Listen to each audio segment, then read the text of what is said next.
So The Big Comfy Couch, of course, a popular show for kids which starred the lovable Lunette. Was Majika based off of her with an Indigenous twist? In a way, I didn't intend to base it off of her, but a lot of people compared her to Lunette. And I spent so much time with my daughters when they were little watching that show, so maybe in a subconscious way I did. But she's a lot like Lunette. 13 years ago, you came up with the character's idea. What was your inspiration behind her? Well, it's a bit of a story, Jeremy. What happened was we moved into Calgary when I was pregnant with my second child. Our place in the reserve was getting too small, so we moved into the city and we got this fourplex. And next door to us was another family who had moved in a few months after we moved in there. And they were a Native family, and I was really happy to have them next door. And I thought our kids could play together. And they had a little boy who was a year older than my oldest daughter, who at the time she was 4, he was 5, and they both went to the same Native preschool in town. And so I was really excited.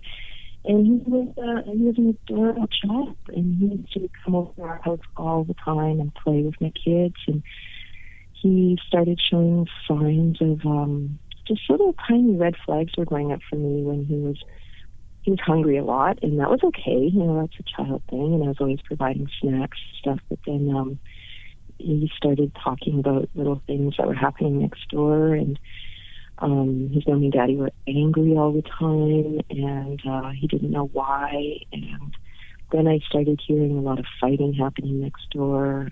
One night an ambulance showed up. Then I saw that they were partying in the backyard, passing a baby around, sending him off to the store at midnight with money. And it was really big to trigger things because that was my childhood. And I remember I felt like on the inside I was shaking a lot because, I've done everything in my power to be the best parent I could be, to relearn how to be a parent. And when I started witnessing these things going on next door, it was a struggle. Because in my mind, I'm thinking, do I call social services? Do I involve the system? Do I separate the kids in this family? I had no idea what to do, but it was really triggering me. And then out of the blue, one night I saw them, throwing a bunch of bags into a van, and they did a midnight move, and they left without any, they didn't say goodbye or anything. And it was heartbreaking for me because we'd, had Brandon in our life for like 7 months. And so after that happened, I was just really hurt because I didn't know where they were going, what was going to happen to him or his sisters. And that's when Majika just started really appearing. It was like these flash visions in my head where she was popping up. And I was like, wow. That's a strange looking character, and I'd never done anything like her before. And she was getting so strong with her appearances and my thoughts that I knew something was coming through me. And so I started to draw her with crayons, my daughter's crayons, and I drew her out. And then I talked to my mom, and we went secondhand shopping, and we bought all these different little things to build her wardrobe. And then I created her, her braids made of yarn. And she just felt so right. And then I put her on one night. I remember my girl's daddy going, what is going on?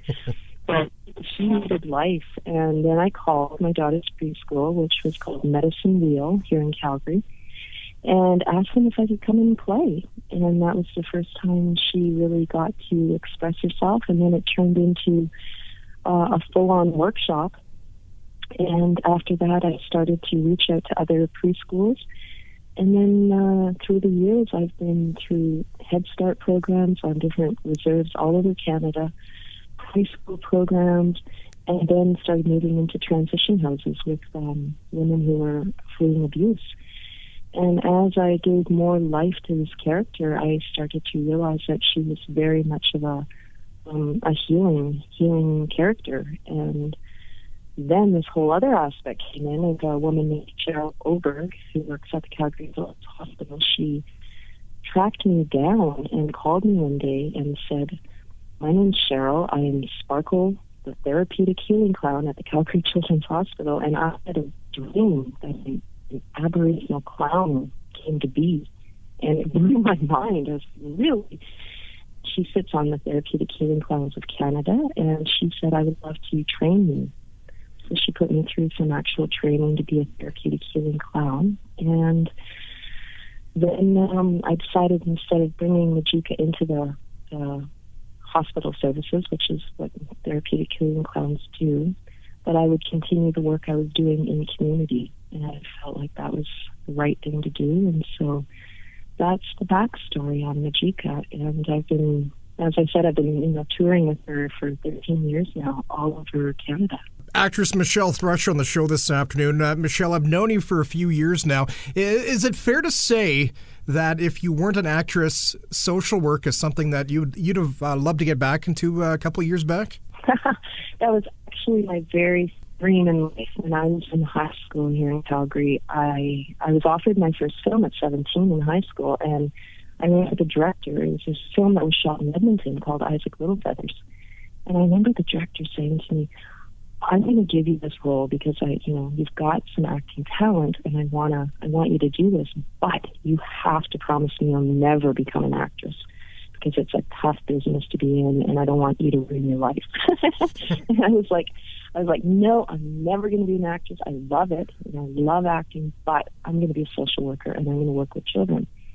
And that was my very first inspiration in life, was to work with Aboriginal children. But then life kind of swayed me into a different direction, and I started to do acting. But I believe that, what I do with the work I do with not only Majika, but with my other one-woman show called Find Your Own Inner Elder, which I've also been touring with for 4 years. The work I do in community with Indigenous youth, with Find Your Own Inner Elder, and with Aboriginal children, 3 to 7, with Majika, very much is a part of using theater to heal and to empower our young ones. So I kind of found a balance. Let's talk about Majika's outfit, Michelle.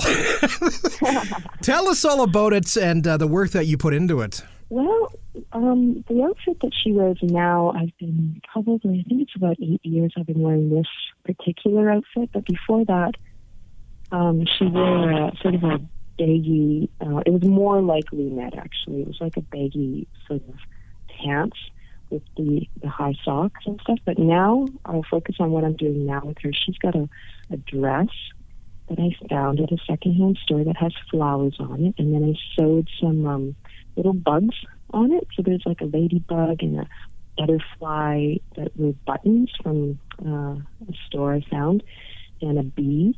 The kids often, look through the flowers. They'll see the little bugs every now and then. And on the bottom, I sewed this thing with little, like hands, like little colorful hands hanging down. They're very tiny. The socks are, of course, striped with the rainbow colors. I have moccasins that I've made it through probably 3 pairs of moccasins in the last 13 years with flowers beaded on them. The belt is gorgeous. It was gifted to me by a dear friend quite a few years ago. It's about 40 years old, and it was fully beaded, old Cree style with flowers on it. And then her hair is very long, thick, black yarn braids that are wrapped in moose hide with bells on them. And then I have a red hat that I put beadwork on it. And she has long rainbow-colored eyelashes and a little sparkly, they're called tips in the clown world. Instead of the big red nose, I have like a little tiny flower that's on the tip of my nose. And then, red lips and rosy cheeks and sparkly sparkles on my eyes. And she's just a really sweet, kind, loving character, and it comes across. The kids just absolutely love her. I think Majika is a fantastic idea. I mean, you use storytelling to help kids 3 to 7 understand their feelings. I mean, as a parent myself, kids that age, definitely that age, need to learn more about their feelings. Yeah, that's something I do a lot of. I work a lot in that area because I know for myself, growing up in a home that had a lot of alcoholism and a lot of chaos happening.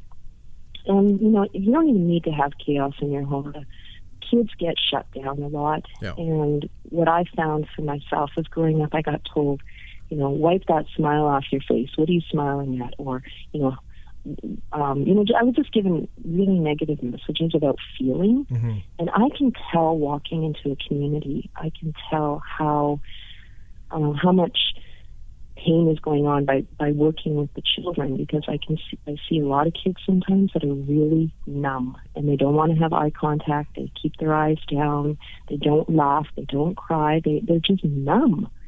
And then I can walk into other communities where the kids are full of life. Yeah. And it's really, it really is telling of what is going on with a lot of our communities or urban centers or whatever.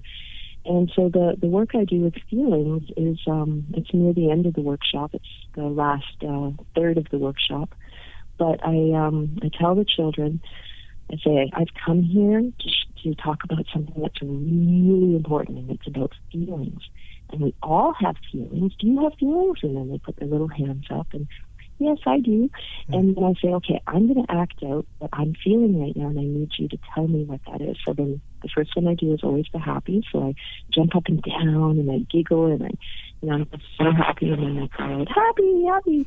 And then we discuss what that feels like in the body. And I always say, for myself, it's like rainbows and teddy bears in my belly, and they're shooting out my ears, and I put words to what that feels like.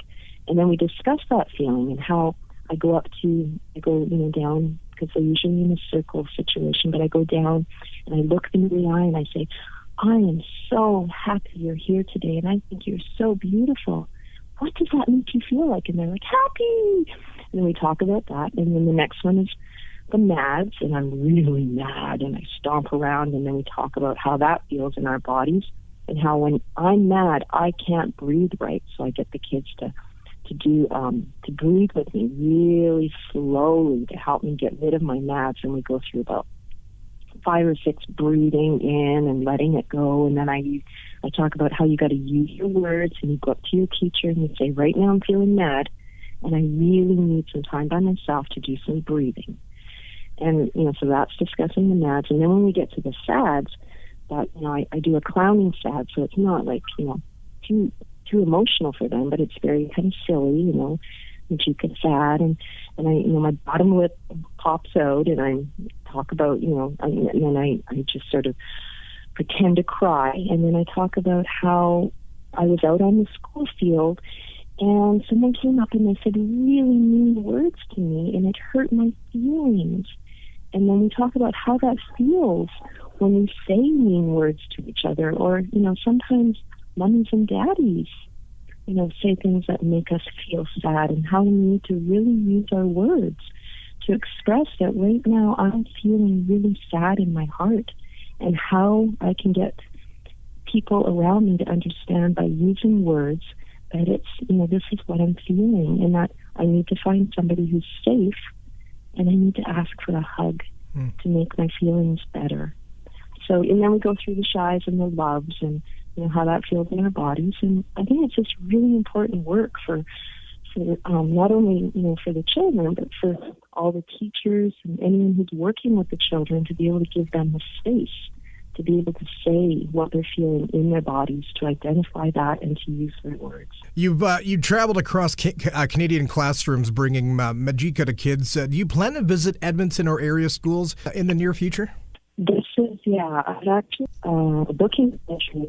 We've been working really hard, and that's one of the things that we're discussing right now, is coming up to Edmonton and doing a tour of Edmonton. I've been sort of doing a lot of the communities on reserve, and so I wanted to start focusing more on the urban situations, and so she's been in touch with a few organizations up there, and I'm totally looking forward to bringing Majika up to Edmonton and bringing her through the schools.